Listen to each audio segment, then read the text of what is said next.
It makes me mad. I don't like it at all because there's a lot of us that take a great deal of pride in our neighborhood. I look at it and I see that it's marked territory. It looks trashy. It makes the neighborhoods look cheap and ugly. For me, it's very frustrating to look at. And I don't want it to detract from me, my neighbors, or my family. It makes me feel sad to see the destruction of the neighborhood like that. I am offended. It makes me kind of angry. It kind of makes me think about why would a kid or anybody do that? Disgusted. I try to get my neighbors to help me get the stuff off, and maybe a day or two later it comes back again, and it's just a repeat. But it's degrading to the neighborhood. We had a beautiful neighborhood, and it just takes our neighborhood down. Well, I personally am very offended. This is what I got to deal with all the time, graffiti.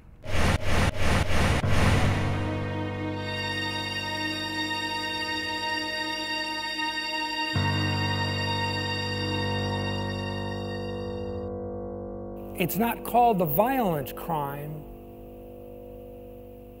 but there is an element of violence. When someone defaces someone else's property, that's a form of violence. And we take that very seriously. When it comes to graffiti, vandalism done by gangs, it's of more concern. Graffiti is kind of your entry-level crime, but the police department prosecutor's office will tell you that a lot of their hardened criminals that they're dealing with now started off painting graffiti in their neighborhood and doing other types of vandalism. That's kind of where it starts. And if the juvenile justice system would address that early on and take graffiti a little bit more seriously, I feel that it would probably prevent several kids from moving into more serious crimes. Graffiti affects me more than it used to because now I know what it means. How it's used differently by different gangs. So for example, African American gangs, graffiti more is related to drug sales. Hispanic gangs, more territoriality, claiming a turf. So it bothers me. And I like to see it removed as soon as possible. Hey, 12 George, actually, you know what it looks like right here? A lot of it has to do with just being part of a group, having that feeling that you're participating in something with your friends. In most cases, it's just kids being kids. The problem is they don't understand the damage that they're doing. They don't understand the impact that it has on the community as a whole, from property values to just giving the impression that this is an area you don't want to be in. And most people don't understand that there's tagging, which is kids doing what they consider art, and then there is gang graffiti, and they're two different things. But when people see graffiti, they interpret it that there's gangs in this area, and this is an area that I don't want to live in, this is an area I don't want to be in. The difference between taggers and gang members mainly is gang members, when they put it up for one of a few reasons. One, intimidation. They want any rival gang member or anybody, period, that's coming into that neighborhood to know, hey, we're claiming this is ours. So it's that intimidation, that fear that they want to instill in people, and establishing those boundaries. Hey, this is our block. We're this gang from this block and we're claiming this. It doesn't even matter what color the tag is. And they're usually sloppy. They usually don't look anywhere near what a tagger would put up on a wall. Does it occasionally cross over? Yes. Now with taggers, the biggest reason that they do it, they're wanting to get their name out there. They're wanting that street credibility within the graph life, not fear and intimidation with other groups, not fear and intimidation with people or civilians, but they're doing it for that recognition within their world. They're the other taggers, the other graphers, to say, hey, I put this piece of work up. The vandal who for a moment gets a thrill because he painted someone else's wall, knowing that the person who owns the wall is going to be offended. But for that moment, the vandal gets a charge. And yes, every time he drives by, he gets another charge. That's one of the things that's most disturbing for every neighborhood is when you go down the street and you see graffiti, what you're not just seeing is just the act itself, but you're seeing the act that continues to give. There should be more of a punishment for it because they're destroying our community. Gang members use tagging, which is different than graffiti, and so it's territory marking, which is a lot of the scribble that you see. So they can be separate in the illegal aspect. They can be two separate things. You can have someone whose crime is defacing property, and then you can also have someone who's doing that same thing that's involved with the gangs, and then there's a lot of other crimes that are involved in that. A lot of people might consider every bit of graffiti as an indication that there's a gang present. And the fact is that, yes, gangs do tend to do that. And the fact is also that there are other people unrelated to gangs who do it. They're sometimes called taggers, but they're still vandals. Like the dog marking his territory.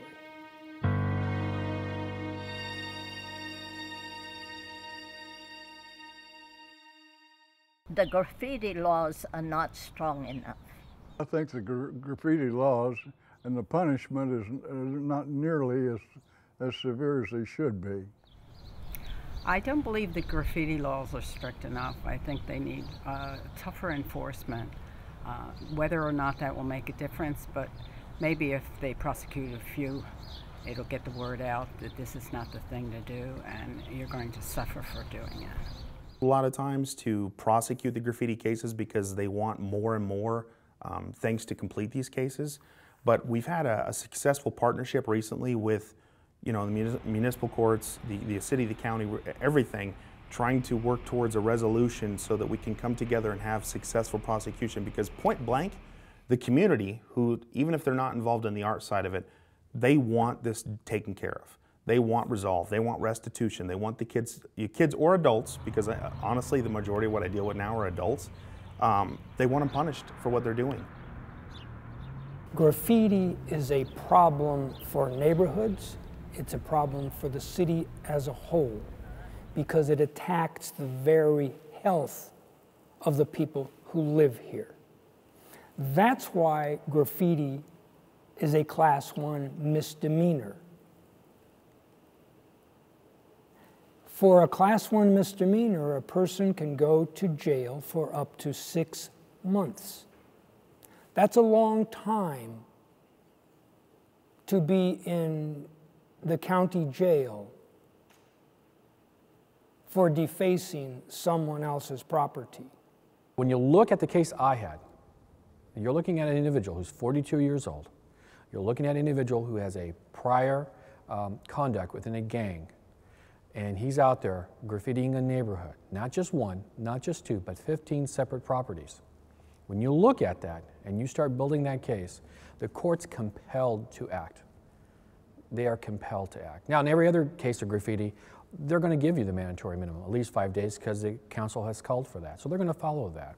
But the case I had was different, because here's a 42-year-old male who's going in a neighborhood and just thought he would have a bad day and go from house to house to house. So when we started that case, the first thing we had to do is make sure that the neighborhood, those being the victims of this case, would show up. And that was the hardest thing, because once they found out that this was a gang member, they were scared. When we prosecute a vandal in city court,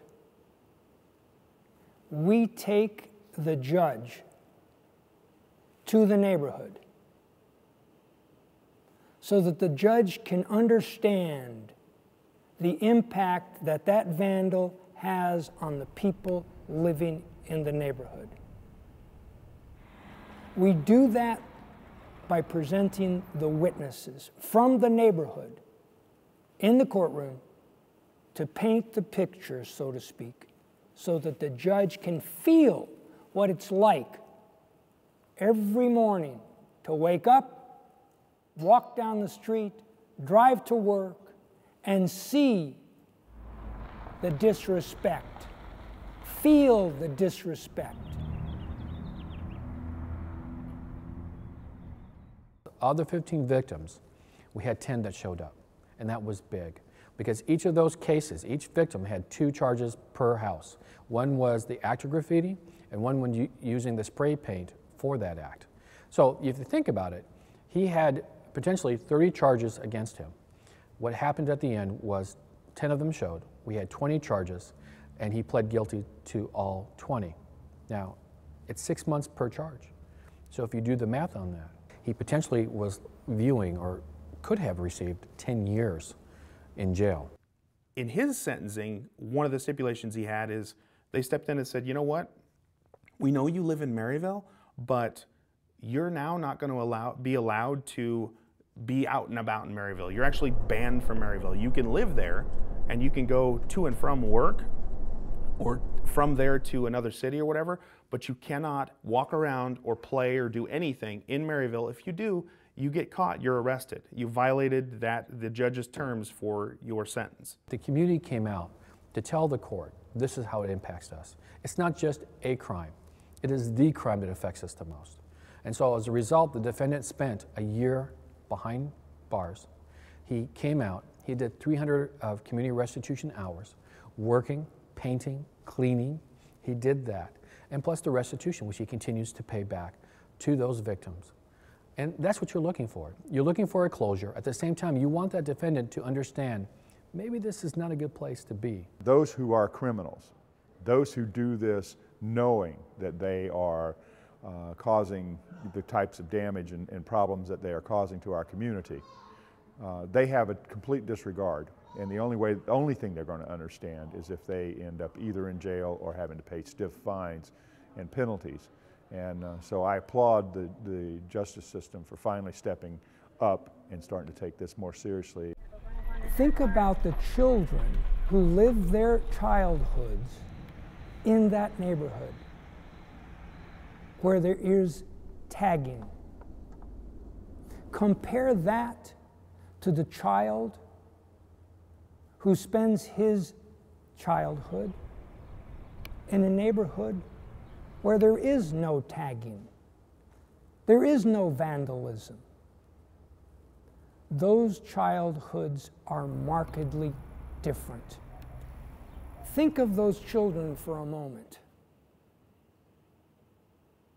What is the message that they receive day in and day out? It's a message of disrespect. People in the children's neighborhood with tagging, they are disrespected every day. They grow up with that look around them. It's accepted. That's the way we live. And so what does that mean? When that little child becomes old enough to tag, has anybody told him otherwise? Why shouldn't he start doing the same thing?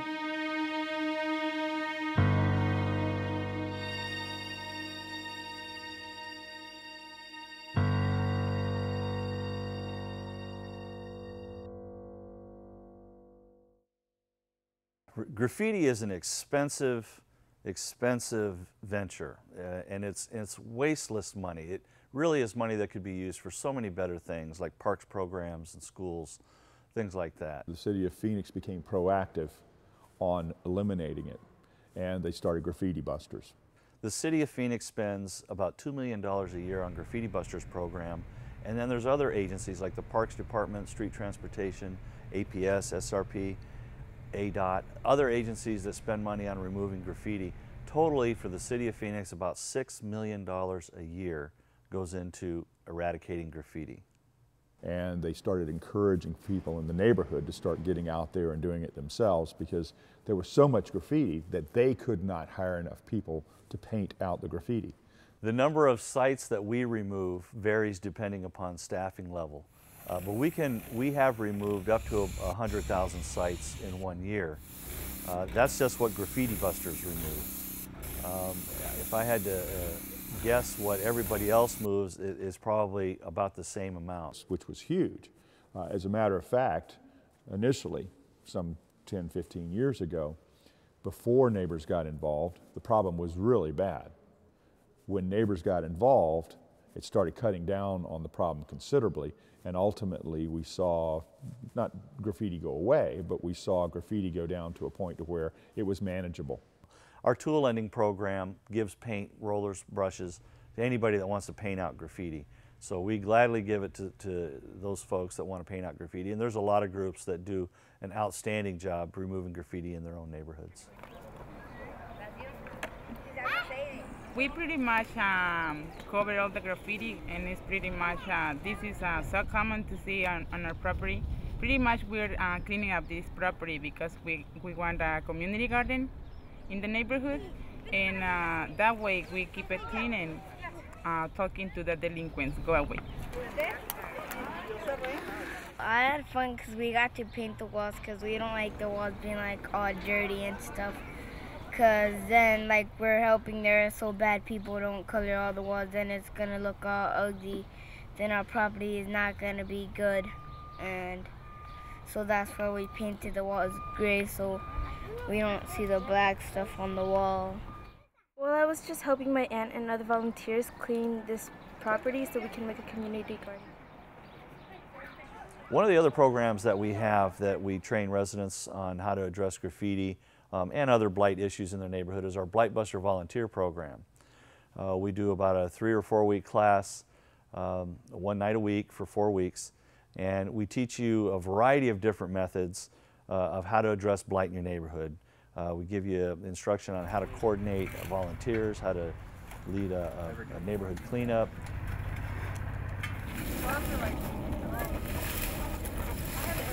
It grows in the neighborhood, and one house can get started, and if it's not removed, it doesn't take long until the next house is, and then you have a blight situation that's forming in the city then. Too many people wait for the city to do it, or some neighbor or somebody else to come around.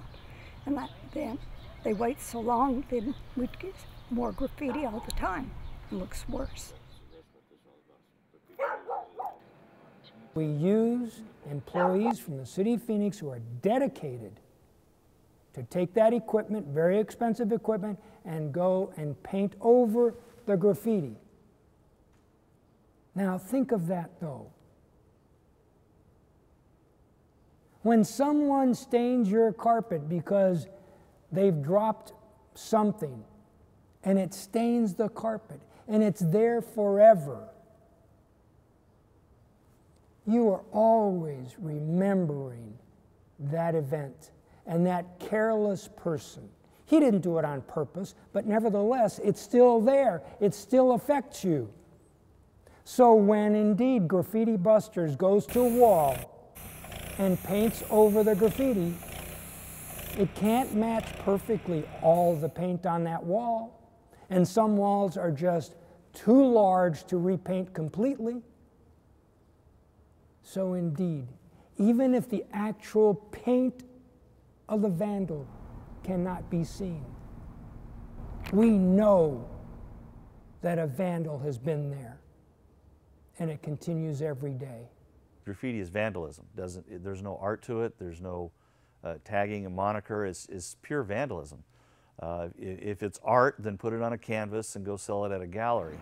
It doesn't belong on somebody's wall.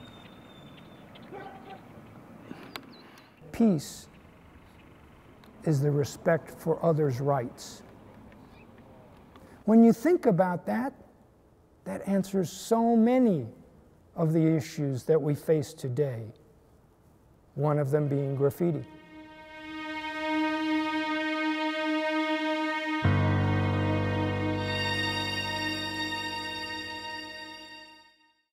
Graffiti actually comes from the word graffitiato, which is Italian for scratch or etch. It's not even painting.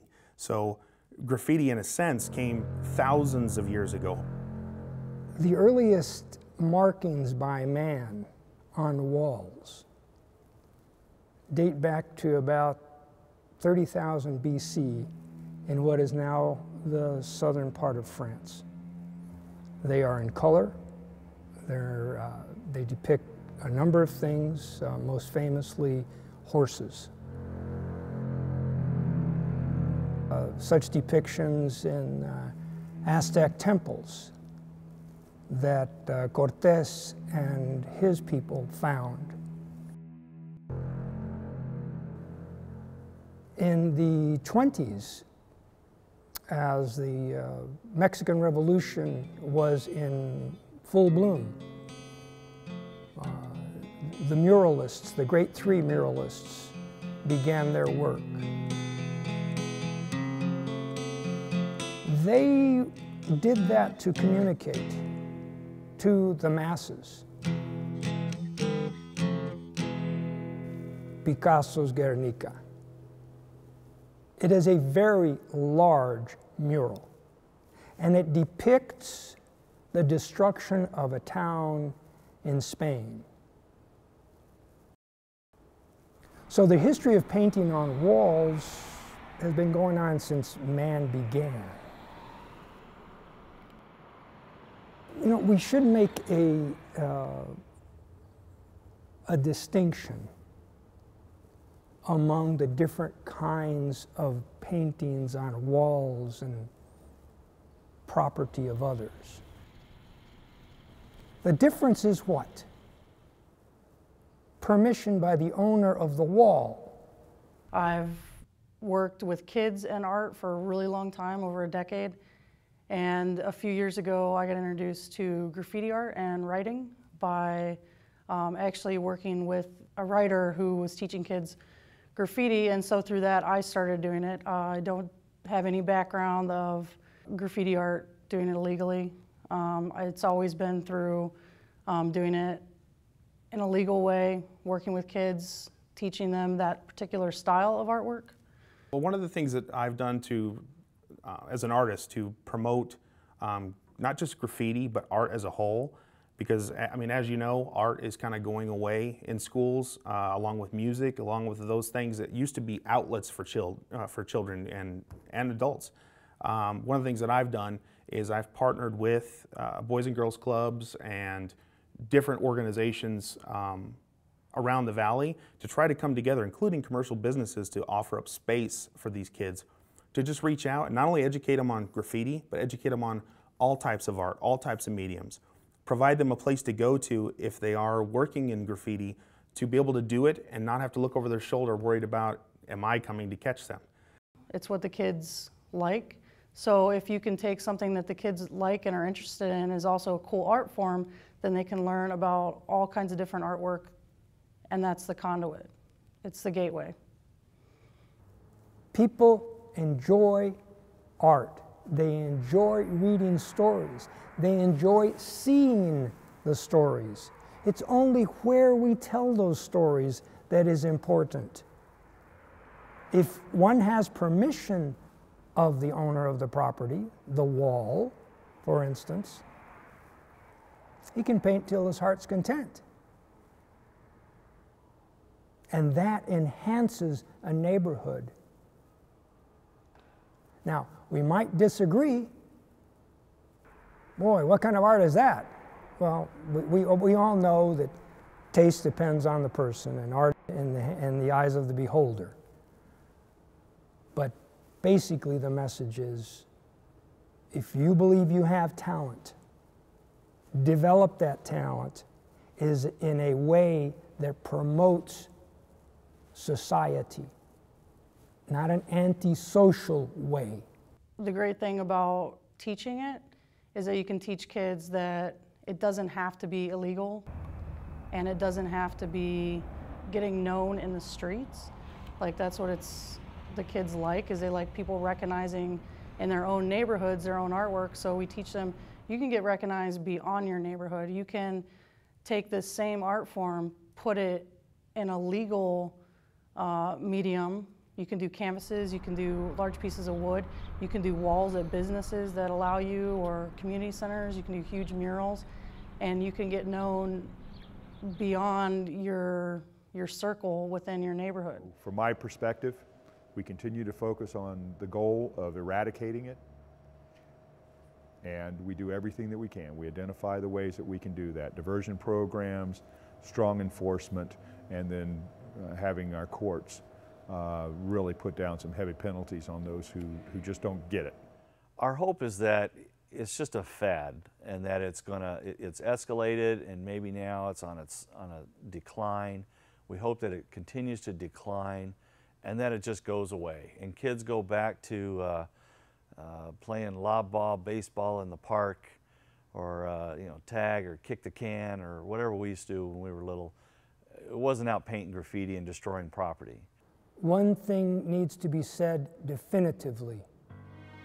Graffiti is vandalism.